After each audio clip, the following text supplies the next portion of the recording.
Bruce Toussaint, Europe 1 matin. Europe 1, 8h36. Et sur Europe 1, voici la revue de presse de Natacha Polony. Bonjour. Bonjour Bruce, bonjour Julie et bonjour à tous. Aujourd'hui en une de vos journaux, les foules sont en liesse et la double une de Libération résume le programme des festivités. Vendée Globe, la nouvelle vague et juste à côté, tous pour le mariage pour tous. Alors l'équipe salue François Gabard, bienvenue sur Terre, et Ouest France, les manifestants, mariage homosexuel, les pros mobilisent.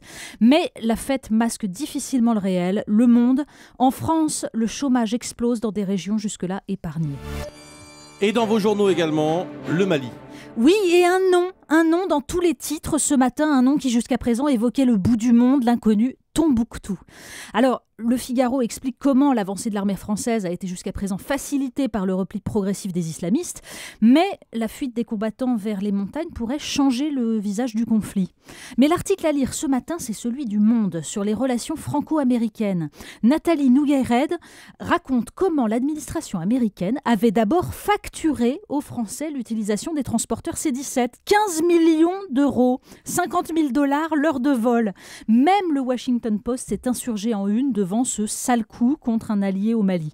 Du coup, rétropédalage, ce sera gratuit.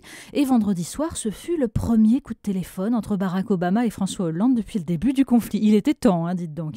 Mais visiblement, le président français a choisi l'option profil bas et remerciements. Alors d'après Le Monde, il ne faudrait surtout pas donner l'impression aux Algériens qu'il y a un malaise, parce que ça c'est l'autre question fondamentale. Dans Marianne, Alain Léautier et Jean-Dominique Merchet s'intéressent aux relations très complexes entre Paris et Alger. Sur la prise d'otage elle-même, l'imprudence, nous disent-ils, est le fait de BP, exploitante du site, qui avait confié la sécurité à une société de transport appartenant à la famille du frère d'Abou Zayed, chef d'AQMI dans le sud de l'Algérie.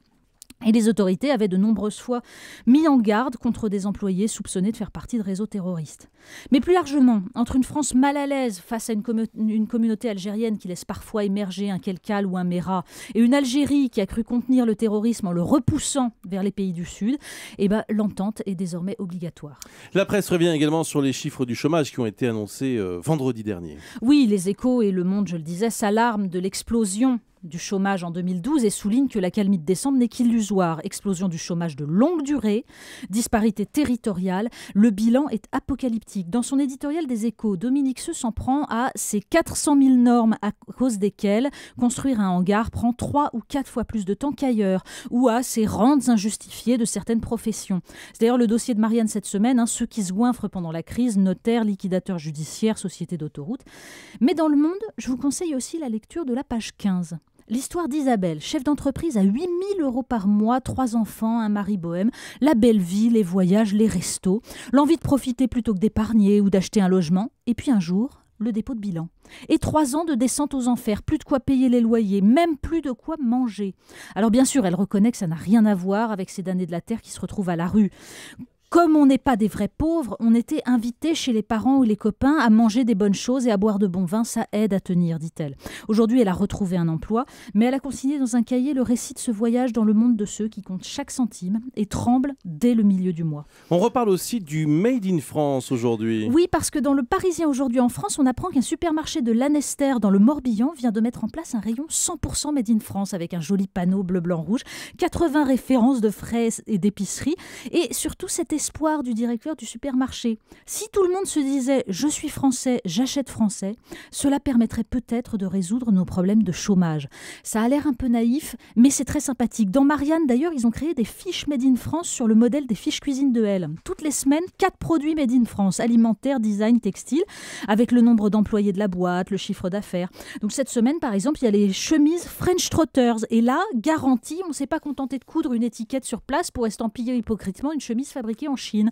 Alors à vos fiches. Une info éducation aussi. Oui, parce que pour lutter contre le chômage, François Hollande nous l'a dit, sa priorité c'est l'éducation. Alors autant dire qu'il y a du boulot. Un article du Figaro nous apprend que les Suisses ne veulent plus des titulaires du bac littéraire dans leurs universités. Pas au niveau. Pas assez de maths et visiblement les autres matières sont quand même un peu ric-rac. Donc déjà les bacs ES, eux, doivent avoir au moins mention assez bien. Alors quand on se dit qu'en France, on débat toujours pour savoir si le niveau baisse, les Suisses, eux, ils ont répondu. Le clin d'œil du jour. Le site Atlantico nous apprend que rester assis tue. Oui, levez-vous vite, Bruce. Les chiffres sont éloquents. Le temps passé assis atteint 9,3 heures par jour, plus que le temps passé à dormir, équivalent à 7,7 heures. Alors qu'en fait, nous sommes faits pour aller chasser le mammouth. Et donc, rester assis 6 heures par jour augmente le risque de 40%, augmente de 40%, le risque de mourir dans les 15 ans qui suivent. Ça fait très peur. Heureusement pour nous, le gouvernement nous organise de temps en temps un petit débat sociétal, comme ça on remet tout le monde debout et dans la rue. Vous êtes sûr que je peux chasser le mammouth dans le quartier, là, rue François 1er Oui, il y en a quelques-uns oui qui... Enfin, vous ne confondez pas avec certaines femmes en fourrure. Enfin... Merci beaucoup, Natacha Polony. À demain.